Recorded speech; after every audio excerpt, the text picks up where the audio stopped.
오늘 하나님의 말씀은 창세기에서 13장 1절에서 18절까지 말씀입니다. 제13장.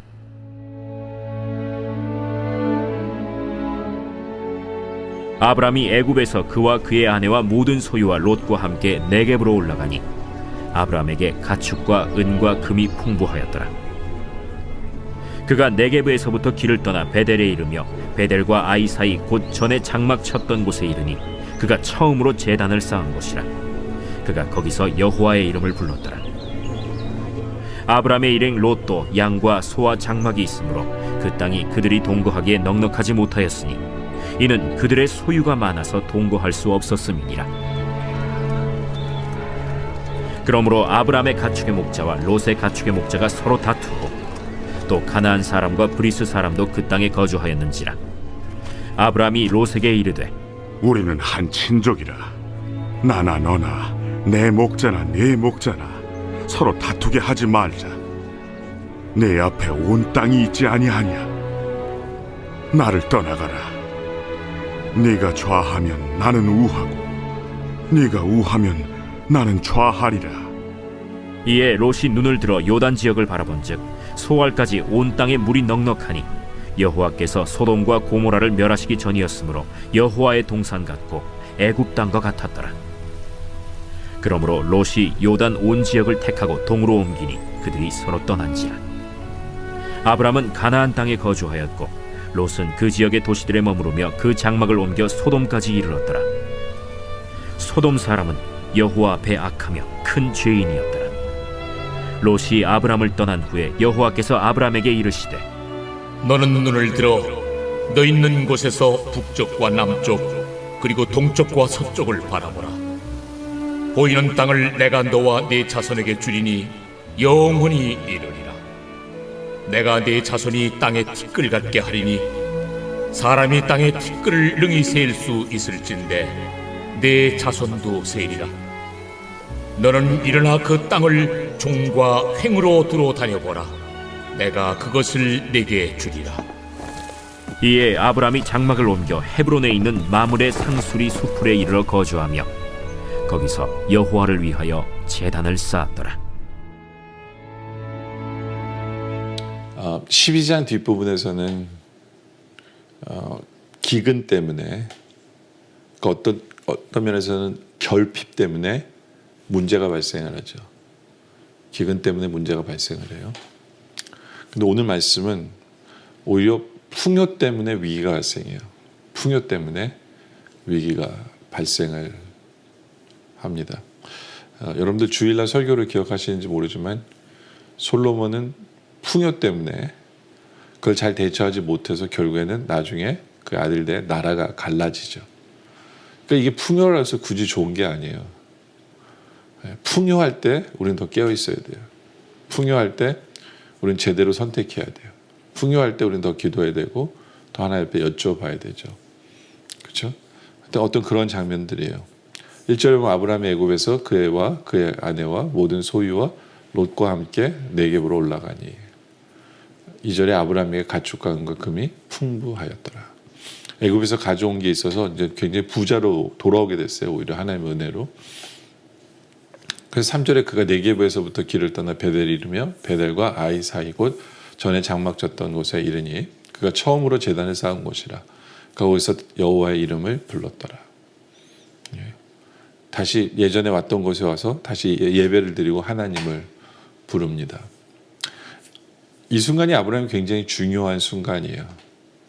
하나님께 기도하지 않고 애굽으로 갔었거든요. 그리고 많은 문제를 겪어요. 그럼에도 불구하고 하나님의 은혜를 체험하죠. 하나님이 내 편이심을 확신하죠. 예? 하나님이 전능자 되심을 확신해요.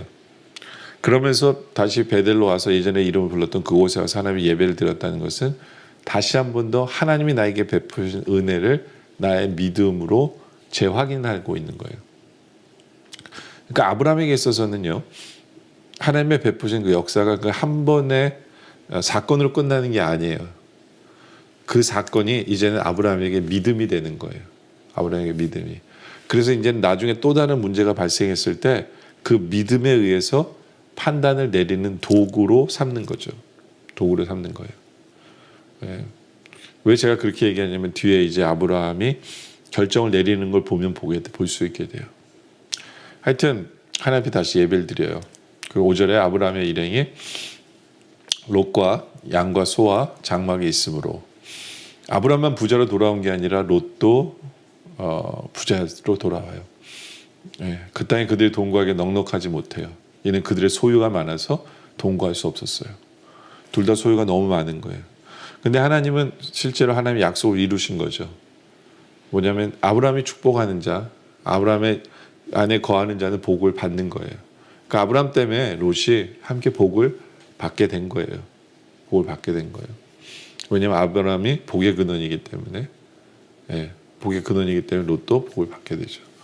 근데 서로 이렇게 풍요를 누리게 되자 7절에 그러면 아브라함의 가축의 목자와 롯의 가축의 목자가 서로 다툽니다. 왜냐하면 서로 좋은 풀을 먹이려고, 또 가나안 사람과 브릿 사람도 그 땅에 거주하였어요.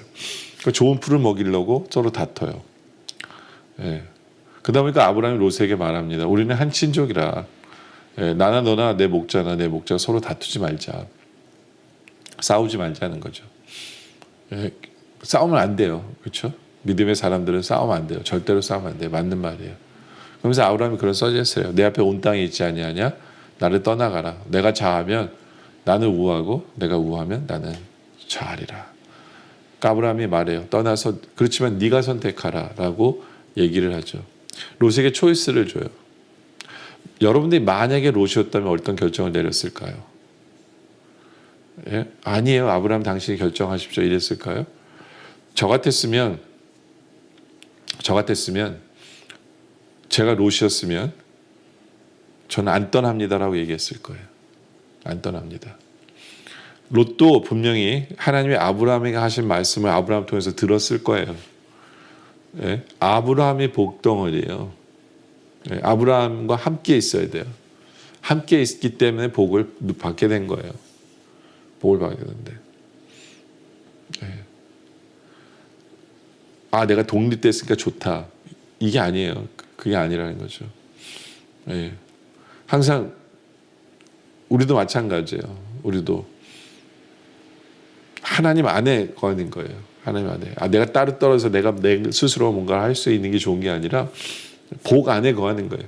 복 안에 어떻게든지 복 안에 거하는 것. 그게 답이죠. 그러니까 롯이 아브라함과 거했다면, 그리고 아브라함이 아니요, 내가 당신이 하자는 대로 할게요. 걱정 마십시오. 당신이 하자는 대로 할 테니까 난 당신 안에 가장 좋은 초이스였을 거예요.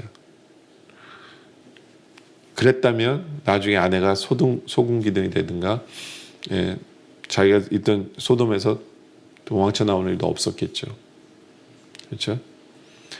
근데 롯은 이 얘기를 듣자 떠나기로 결정하죠. 그 10절에 이에 롯이 눈을 들어 요단 지역을 바라본즉 소알까지 온 땅에 물이 넉넉하니 여호와께 소돔과 고모라 멸하시기 전이었으므로 여호와의 동산 같고 애굽 땅과 같았더라. 이 롯은 자기 눈에 보이기에 좋은 거예요. 자기 눈에 보기 좋으니까 하나님의 이름을 개입시킨 거예요. 하나님의 이름을 개입시킨 거예요. 여러분들, 우리가 그럴 때 많아요. 하나님께 묻지도 않고 했지만 내게 뭔가 좋은 게 주어졌으면 우리는 무조건 하나님의 이름을 팔 수도 있어요. 예. 근데 우리가 정말 롯이 이걸 선택하기 전에 하나님께 기도했어야 돼요. 하나님, 제가 어떻게 선택하길 원하십니까? 선택해야 된다면, 예? 하나님의 뜻을 묻고 하나님이 말씀을 기다릴 줄 아는 것. 근데 롯은 그러지 않았어요. 눈에 보기에 좋으니까 하나님 뜻이라고 생각한 거예요. 눈에 보기에 좋으니까 하나님 뜻이다. 거기에 문제를 발생하죠. 그래서 그러므로 11절에 롯이 요단 온 지역을 택하고 동으로 옮기니 그대로 서로 떠나게 되어집니다. 그래서 결별을 하게 돼요. 12절에 아브라함은 가나안 땅에 거하였고 롯은 그 지역에 도시들에 머무르며 그 장막을 옮겨 소돔까지 이르게 됩니다. 근데 13절에 소돔은 여호와 앞에 악을 행하며 큰 죄인이었더라. 그렇죠? 네, 잘못된 선택을 한 거죠. 여러분들, 우리가 주일날에도 설교를 했지만 그 풍요가 항상 좋은 건 아니에요. 풍요 때문에 넘어지기가 쉬워요. 솔로몬도 그 풍요 때문에 넘어진 거거든요. 네. 우리가 풍요로울 때 하나님께서 우리에게 넉넉함을 주실 때 우리는 더 깨어 있어야 돼요. 더 깨어 있어야 돼요. 네. 항상 그런 깨어 있음이 필요한데 하여튼 룻은 그 길로 가게 되어지죠. 근데 아브라함이 얼마나 외로웠을까요? 마음이 아팠을까요? 한 명의 자기의 조카인데 식구라고는 그밖에 없었어요. 자식도 없었고. 떠나자마자 14절에 롯이 아브라함을 떠난 후에 여호와께서 아브라함에게 이르시되 너는 눈을 들어 너 있는 곳에서 북쪽과 남쪽 그리고 동쪽과 서쪽을 바라보라. 보이는 땅을 내가 너와 내 자손에게 주리니 영원히 이르리라. 그렇죠? 하나님이 그 외로워하고 있는 아브라함에게 또 언약을 주세요. 언약을 주세요. 바로 이 진짜 복이 뭔지를 우리에게 알려주시는 거예요. 진짜 복은 뭐냐면 내 눈에 복이 좋은 땅이 복이 아니에요. 하나님의 언약, 하나님의 약속, 하나님의 말씀이 진짜 복이에요. 진짜 복이에요. 네. 아브라함은 어느 순간부터 이런 믿음이 생긴 거예요. 여러분들 아브라함이 롯에게 네가 선택하라고 얘기한 이유는 뭐냐면 물론 양보의 미덕이라는 것도 있지만 아브라함에게는 이제 믿음이 생긴 거예요. 어떤 믿음이 생긴 거예요? 애굽에서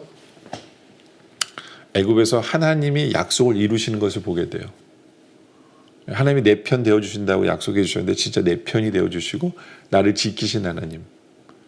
그 때문에 이제는 내가 어느 땅에 거하든지 간에 하나님의 언약만 있으면 된다는 것을 확신하기 때문에 롯에게 네가 차를 고르라고 한 거예요.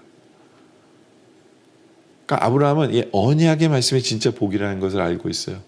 그렇게 생각하고 있는 아브라함에게 하나님이 또 말씀을 주시죠. 말씀을 주세요. 야, 바라봐. 내가 너한테 다 줄게.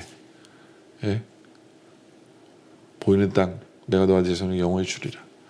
그리고 16절에 내가 내 자손이 땅에 티끌 깎게 하리니 사람이 땅에 티끌을 등이 셀 수 없을진데 내 자손도 그렇게 많도록 해줄게. 그러면서 17절에 아브라함이 얘기해요. 너는 일어나 그 땅을 종과 행으로 두루 다녀보라. 내가 그것을 내게 줄게. 그때 아브라함이 어떻게 해요? 실제로 이 아브라함이 장막을 옮겨요. 두루 다니는 거죠. 그래서 헤브론에 있는 마므레 상수리 수풀에 이르러 거주하며 거기서 여호와의 단을 위에 쌓아요. 다녀봐. 내가 다 줄게 하니까 옮겨서 가서 또 하나님께 예배하는 거죠. 그러니까 아브라함은 어떤 면에서는 말씀 받았어요. 그리고 그냥 이루는 게 아니라 말씀대로 순종하는 거예요. 해보는 거예요. 다녀보라니까 다녀보고 그리고 거기서 예배드리고 하는 그 믿음의 사람이었다라는 거죠. 저는 우리 성도들이 아브라함을 보길 원해요. 우리 삶에 하나님께서 이미 이루신 역사는 그것이 내 믿음이 되고 어떤 결정을 내릴 때 그 믿음이 바탕이 될 수 있는 그런 우리들이 되어지길 원합니다. 그래서 양보할 줄도 알고 그리고 가장 귀한 것은 하나님이 주시는 약속의 말씀이 가장 귀한 것임을 알아서 그 약속의 말씀을 붙들고 순종하고 그렇게 살아가는 그런 삶을 살아가는 우리들이 되어지길 원합니다. 주님의 이름으로 축원합니다. 기도드리겠습니다. 아버지 하나님, 풍요가 항상 좋은 것이 아님을 기억하게 해주시옵소서. 풍요할 때 조심하게 하시고 갈라질 수 있음을 기억하게 하시고 우리가 풍요 때문에 넘어질 수 있음을 기억하게 하여 주시옵소서.